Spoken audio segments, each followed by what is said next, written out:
Welcome back to another Fantasy Puck video, guys. It's Chris, and today I'm going to be going over 7 elite players you should have drafted. These are guys that are primarily in the first 4 to 5 rounds, maybe even a little bit later, but these are elite players that you should have made sure you got your hands on in the earlier parts of the draft. Before we get started, guys, I am recording this on a Monday night. There are games going on right now, so all the stats and everything that is being said in this video is as of Monday night. So just be sure to keep that in mind. Let's get right into the video.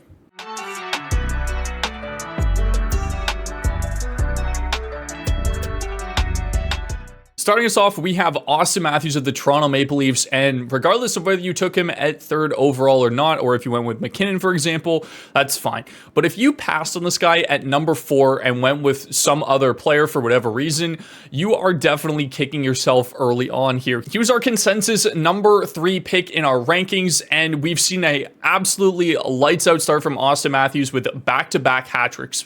But at the end of the day, that's not really why he's on this list. Yes, we know he's an elite goal scorer. He can score at will pretty much any time in this league. But the most impressive thing that we've seen from Matthews early on is he's tied for 3rd in hits in the NHL and tied for 5th in blocks for forwards in the NHL. These are great peripheral numbers, especially from Matthews, who's typically not a big volume hit guy. This is something that could pay dividends later in the season, especially in bangers leagues. He's also 1st in the NHL currently with 21 shots on goal in 3 games, which is no surprise there. He's led the NHL in shots over the past 3 seasons. Part of the reason why I think we saw the slump that Matthews had last season was because his wrist is not 100%. There's been some reports that have come out, especially early on, that have said now Matthews' wrist is good to go 100%. No issues whatsoever after a full offseason to rehab and work on it. This is a great sign for Matthews owners, especially if you got Matthews in the first round of your draft. Most players in the NHL don't hit their prime until around 26 years old.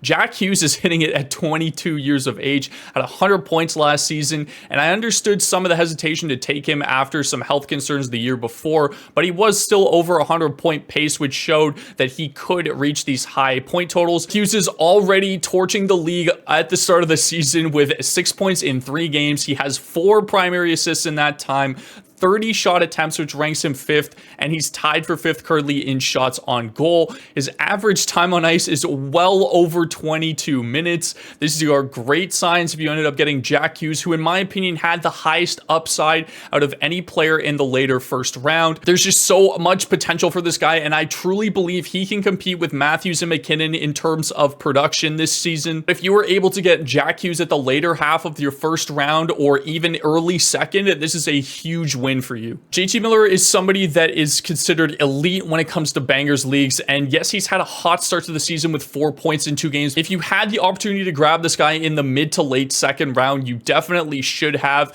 He's tied for 3rd currently in the NHL with hits with 11, and his last 2 season point totals are 99 and 82, so he has shown that he could hit point per game levels of production and over. I don't know how the point totals are going to be with Miller this year, but just given the fact that he could hover around a point a game and have 200 hits makes him an elite fantasy player. He's also very, very good when it comes to accumulating power play points. Miller is an absolute player that you should have drafted if you had that opportunity in the 2nd round. We knew Victor Hedman was going to be on this list. We definitely counted him out too early with all the Sergachev hype. He's the clear-cut power play 1 defenseman in Tampa right now. There are some times where he will just go for a change within the first 30 seconds of the power play, and Sergachev will come on and see some power play 1 time, but he is the clear-cut power play 1 defenseman in Tampa Bay. He's got 5 points in 3 games played, only 1 of which is on the power play, so he's seeing a lot of success at 5-on-5 right now, but that still is a lot of upside for Hedman now that he is the clear-cut power play 1 guy. 9 shots, 4 blocks, and 3 hits in that 3-game span. I still think it's a little bit early in the season to say we made a mistake about rating Sergachev so high. I do believe there is possibility that he takes back the power play 1 role, but for right now, Hedman looks like an absolute slam dunk, and you definitely should have drafted him. Alex DeBrincat is currently a goal per game with 5 points so far to start off his season. We knew that he was an elite scorer, and we know that he just needed the opportunity. In Ottawa, he was kind kind of stuck behind a lot of players, didn't see a lot of line one time. He now has zero competition for the top line in Detroit, and he's the clear-cut power play one trigger man. His shooting percentage dropped 5% and still had 27 goals last season.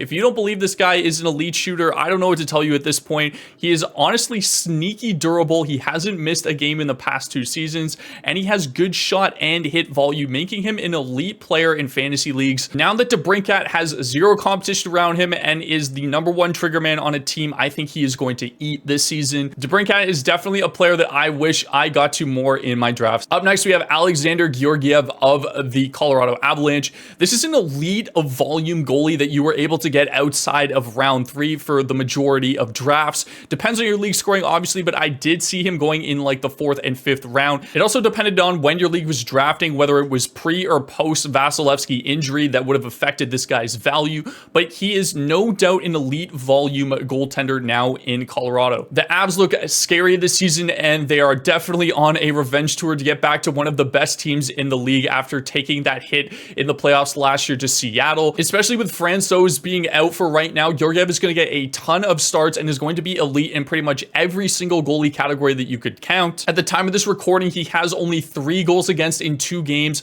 and is 5th in goals saved above expected. These are great signs for the Colorado netminder, as he should continue to see a ton of volume going forward on one of the NHL's best teams. If you were looking for an elite goaltender and didn't want to pay for one in the first couple rounds, Georgiev is definitely somebody that you should have drafted. Finishing up our video, guys, we have Dougie Hamilton of the New Jersey Devils. We knew New Jersey was going to be absolutely lights out offensively this year, and Dougie Hamilton is off to a hot start by himself. 4 points in 3 games played. He's first in shot attempts for defensemen with 27. The power play split that we're seeing right now in New Jersey when they're breaking up their first and second power play units doesn't seem to be affecting him whatsoever. On 4 of his points, he already has 2 power play points, so this is a great sign for Dougie Hamilton. I legitimately think he has point per game upside if he could continue to stay healthy, and the shot volume is just so ridiculous that he is an absolute elite defenseman that you should have drafted when you guys had the chance. That is going to do it for this video, guys. Thank you so much for watching. Hopefully you enjoyed. These are definitely players that weren't necessarily readily available to everybody, but I do like to look back in the first couple rounds and kind of do some self-analysis on who I drafted and who I should have maybe taken,